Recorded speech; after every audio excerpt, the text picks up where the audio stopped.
23가 구속에 참여하는 자 일어나는 그런 제목으로 오늘 99번째 그런 말씀이 되겠습니다. 지난주, 지지난주 또 오늘까지 해서 이제 우리가 성도의 구원, 그러니까 구원 서정이라는 게 있거든요. 물론 또 들어보신 분도 있고 하겠지만은 그러니까 성도가 우리가 구원을 받는 어떤 과정, 그걸 이제 그냥 order, 순서를 구원 서정이라고 하는데, 크게는 예정을 넣기도 하고요. 예정을 안 넣기도 하고. 그래서 예정까지 넣으면 이제 예정, 갈로 해서 선택이죠. 그러니까 선택, 그리고 이제 크게 소명, 중생, 회심, 또 그 다음에 믿음, 또 자녀 삼아 주신 그 수양, 칭의, 이런 거는 다 함께 있죠. 동시에 일어나죠. 그걸 크게 칭의라 그러고, 그 다음에 이제 성화, 영화. 그래서 우리가 예정, 칭의, 성화, 영화, 그것을 구원 서정이다, 이렇게 이야기합니다. 무슨 대체 신학 용어로 이제 그 order of salvation, 라틴어로 ordo salutis, 구원 서정이라고 하는데, 지금 우리가 그것을 다루기 전에 이제 3주 동안 지지난주에는 중보자 그리스도의 은총, 그러니까 은혜 언약에 다 이루신 걸 주신다. 지난주에는 바로 성령의 역사로 우리가 그 은총에 참여한다. 그러면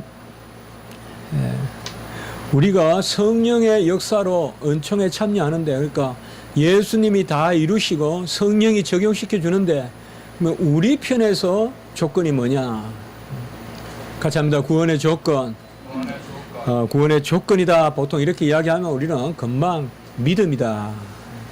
근데 이제 우리는 조금 알죠.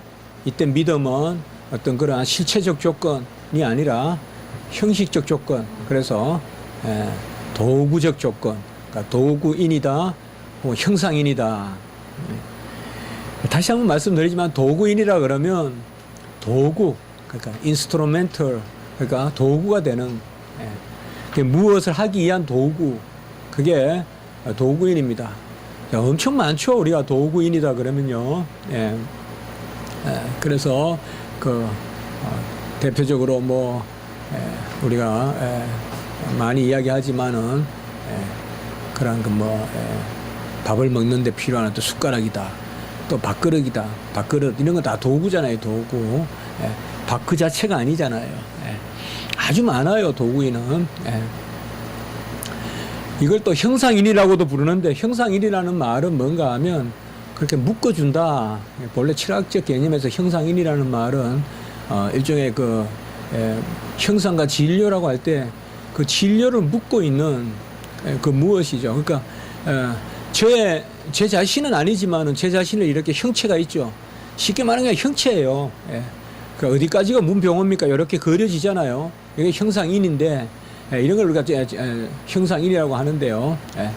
어쨌든 믿음은 바로 이런 거다. 그래서 저는 주로 형상인은 제가 비유를 들 때는 강가에 조개를 많이 따서 그걸 어떻게 집에 가지고 와서 이제 끓여 먹는데, 그걸 망에 싸서 가지고 오지 어떻게 들고 옵니까, 그걸?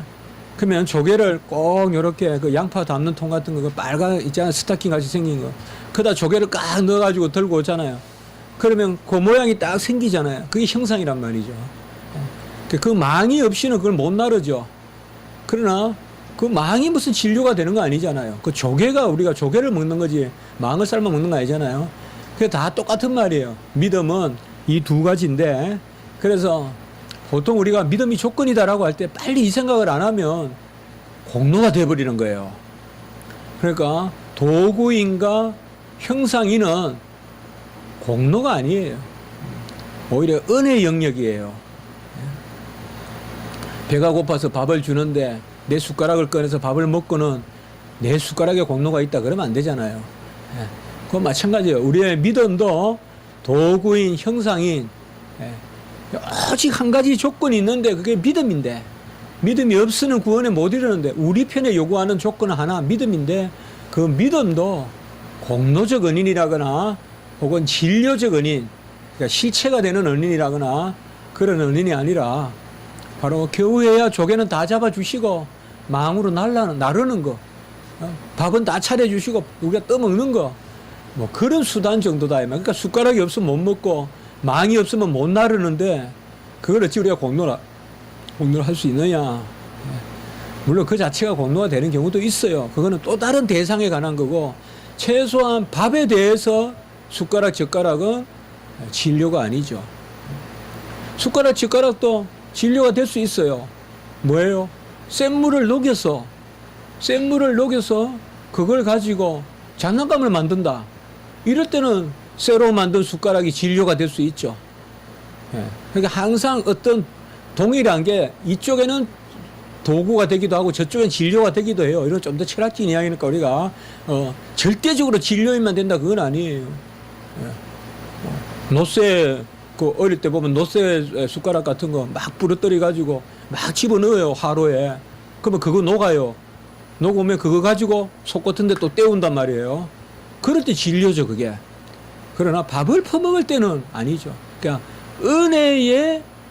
은혜의 밥에 믿음의 숟가락. 이때는 믿음은 진료가 아니다 이 말이에요.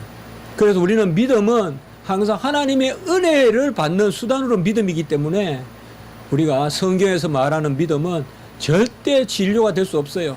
공로가 될 수 없다 이 말이에요. 항상 도구고 형상이다. 형상이에요. 우리가 뭐 그런 간절함이 없지만 그러니까 시골서 자라보고 이런 사람들 그런 그러니까 오늘 도시 또 경험은 무슨 경험인지 몰라도 막 메뚜기를 잡잖아요. 메뚜기를 잡아서 그 어떻게 집에 가져와요. 그러니까 어떤 망에 넣어야 되잖아요. 막 메뚜기가 뛰잖아요. 그 망에서 이렇게 그걸 딱 이렇게 하고 있잖아요. 그런 게 일종의 이데아. 예. 일종의 형상이에요, 형상. 예. 실체는 아니지만은 뭔가 이렇게 그 푸집을 짜주는 거. 예. 그게 믿음이란 말이에요. 그러니까 믿음의 그 푸집이 있어야 은혜가 당기는 거예요. 믿음이 그 푸집이. 그렇다고 해서 믿음이 공로는 아니다, 이 말이에요. 저번 성경교리 정회 때도 제가 말씀을 드렸지만 믿음을 자랑하는 사람이야말로 가장 어리석은 사람이다. 은혜를 자랑해야죠. 십자가를 자랑하고. 자, 오늘 보면 바로 구속에 참여하는 자. 여기서는 믿음이 강조돼요. 믿음. 자, 같이 한번 읽어봅시다. 그리스도가, 같이 읽습니다. 시작. 그리스도가 구속의 값을 치르고 사신 모든 사람에게 그 은총이 확실하고 효과적으로 전달되니 때가 되면 그들은 복음에 전하는 바대로 성령으로 말미암아 그리스도를 믿을 수 있게 된다. 그러니까 오늘은 여기에 때가 되면 복음을 전한 바대로 복음대로 믿을 수 있게 된다. 어떻게 해서 은총이 효과적으로 전달되니. 그래서 이제 우리가 구원의 서정에 있어서 오늘 이제 세 번째 지난주에는 뭐예요? 그리스도의 공로로 언약을 다 이루심. 지난주에는 뭐예요? 바로 성령으로 적용해 주심. 이제 오늘은 믿음으로 그것을 받아들인. 그래서 이 세 가지가 있어야 된다. 그리스도의 공로, 성령의 역사, 그리고 우리 편에서는 믿음이 있어야 되는데 그 믿음도 은총으로 확실하고 효과적으로 전달되는 은총으로 이 믿음을 주신다라고 이렇게 말씀했습니다.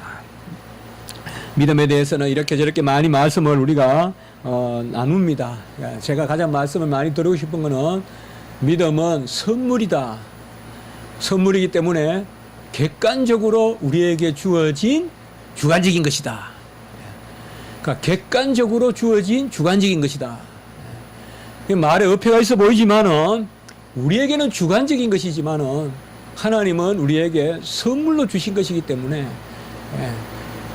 객관적인 것입니다. 그래서 믿음은 분명히 주관이에요. 내적인 거예요. 그렇지만은 선물로 주신 거예요. 그러니까 내 주관에서 나오지만은 주관적인 것은 아니에요. 내 속에서 나오는 거지만은 내 주관에서 나온 것은 아니다 이 말이에요. 그래서 믿음이 주관적이라고 하지만은 믿음의 선물이라고 할 때는 은사라고 할 때는 그것은 하나님이 우리에게 주신 것이다. 선물로 주신 것이다. 에베소 1장 13절 14절 우리가 한번 같이 한번 읽어보겠습니다. 에베소 1장 13절 14절 시작.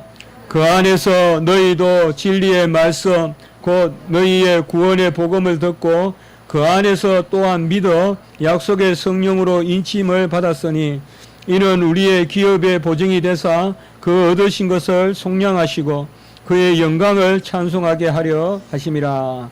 여기에도 인용한 것은 우리가 이 부분은 주로 에베소서의 성령 부분이거든요. 뒷부분에 특별히 성령 부분을 이야기하면서 바로 약속의 성령으로 인치심을 받는데 그 앞에 믿어 그 구원의 복음을 듣고 또한 믿어 이 부분입니다. 그래서 믿게 되어서 약속의 성령으로 인치심을 받았다. 그래서 믿음으로 인치심을 받았다라고 이렇게 말씀하고 있습니다. 항상 믿음에는요 성령이 있고 성령에는 또한 말씀이 있고 믿음, 성령, 말씀 이렇게 딱 붙어 있으면 그걸 우리는 순종이라 그래요. 항상 이게 같이 돌아가요. 항상. 믿음에는 항상 성령이 있어요. 성령 없이 못 믿어요, 우리는. 성령의 감동, 감화 없이 그냥. 믿음을 정의하라 이러면 성령의 감화예요. 같이 해봅시다. 성령의 내적 감화. 그게 믿음이에요, 믿음. persuasion. 우리에 대한 유혹. 나쁜 뜻으로 유혹이지만은 감동이에요. persuasion. persuasio 라틴어로 우리를 감동시키는 내적으로. inner persuasion. 내적 감화 of the Holy Spirit. 성령의 내적 감화.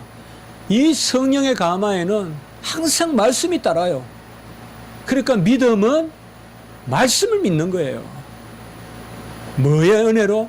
성령의 역사로. 그러니까 믿음은 말씀을 믿는 거예요. 성령의 역사로 말씀을 믿는다. 그러면 성령의 역사로 말씀을 믿는다. 이것을 우리가 달리 표현하면 말씀에 복종하는 거예요.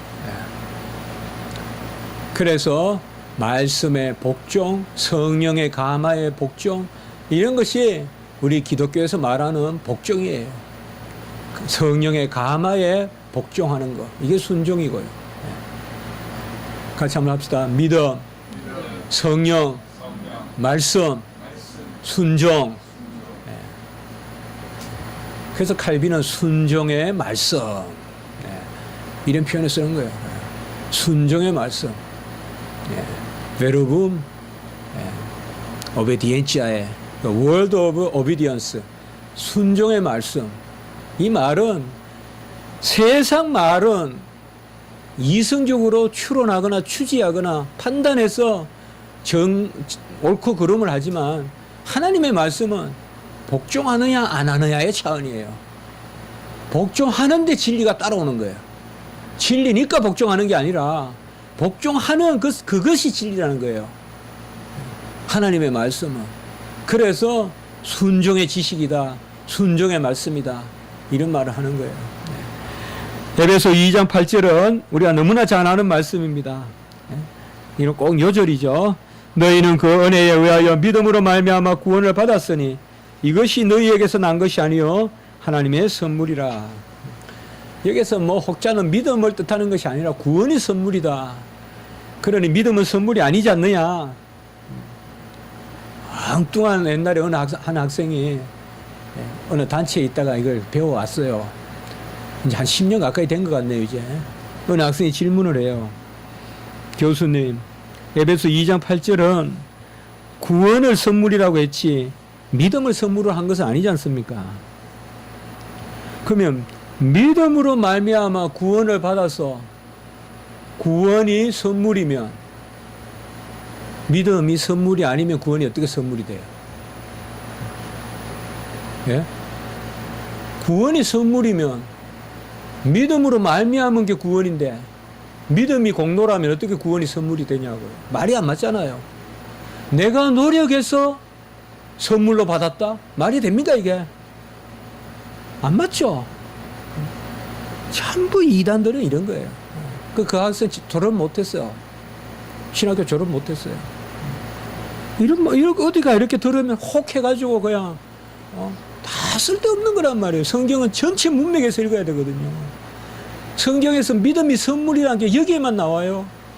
얼마든지 많은 데서 이제 같이 모아서 봐야 되는데 이런 한 구절을 가지고 그냥 혼자 집에서 읽다가 생각하는 거예요. 누구 하나가. 이단들이 다 그래요. 구원을 받았으니 구원이 선물이네. 믿음이 아니네. 그 믿음은 선물 아니네. 이런 식으로 한마디 하면 그것도 쭉 또 생각해보고 그런 경우가 있어요. 여기도 분명히 마찬가지예요. 믿음으로 말미암아 구원을 받았다. 여기서 믿음은 선물이에요. 자, 고린도후서 4장 13절 기록된 바 내가 믿었으므로 말하였다 한 것 같이 우리가 같은 믿음의 마음을 가졌으니 우리도 믿었으므로 또한 말하니라 라고 이렇게 말하고 있습니다. 이 고린도후서의 문맥은 뭔가 하면 전후서의 다 문맥이 한 영이라는 거예요. 영은 영으로 분별한다. 그게 고린도 전후서에 상당히 강하게 나타나요. 왜요? 고린도 교회가 매일 다투잖아요. 이성적으로. 그러니까 한 영이라 이게 강조되지 않겠어요? 예. 그런데 여기서는 뭘 강조하느냐? 그 한 영으로 우리는 한 믿음의 마음을 가졌다. 예. 그래서 한 성령의 역사로 한 믿음의 마음을 가졌다라고 이렇게 표현하고 있습니다. 우리는 믿음으로 시작하고 공로로 마칠 수 없습니다. 계속 믿음으로 살다가 공로로 마치면 그는 넘어지는 것이죠. 뭘까요? 그러면 믿음의 삶이 뭘까요? 믿음을 선물로 주셨음을 믿는 것입니다. 믿음을 선물로 주셨음을 믿는 거예요. 믿음을 이야기하면서 결국 믿음을 공로로 인정해 버린다면 믿음을 말하지 않는 것만도 못해요. 그래서 믿음을 선물로 주셨다라고 말한다면 우리의 고백은 확실한 거예요. 같이 합니다. 내 안에 믿음이 있다. 믿음이 있어요. 이 믿음을 얼마나 사용하느냐의 차원의 문제예요. 이미 칭의에서 구원의 믿음이 들어왔어요.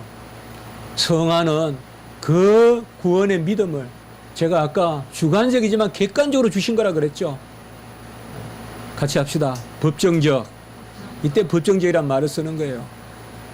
너는 믿음 있다라고 하늘에서 선포한 거예요. 그것을 얼마나 우리가 쓰느냐. 잘 생각해 보세요. 나에게 믿음 주셨다는 그 믿음이 없이는 절대 믿음으로 나아갈 수 없어요. 나에게 믿음을 선물로 주셨으니 내가 믿기만 하면 하나님이 이루신다. 그것이 바로 구원 서정을 이야기할 때. 그 이제 다음 주부터 우리가 소명부터 나와요. 이제 부르심, 그 다음에 칭의 계속 나와요. 저는 그리스도와 연합부터 잠깐 이야기하는데요. 이게 전부 다 세 가지가 있어야 된다. 같이 합니다. 첫째는 그리스도의 언약의 성취, 둘째는 성령의 역사, 세 번째는 믿음의 수납. 바로 그리스도가 다 이루시고 성령이 역사하시고 믿음으로는 받아들이는 거예요. 받아들이는 것은 은혜죠. 그냥 받아들이는 거니까 오늘 여기까지만 하겠습니다.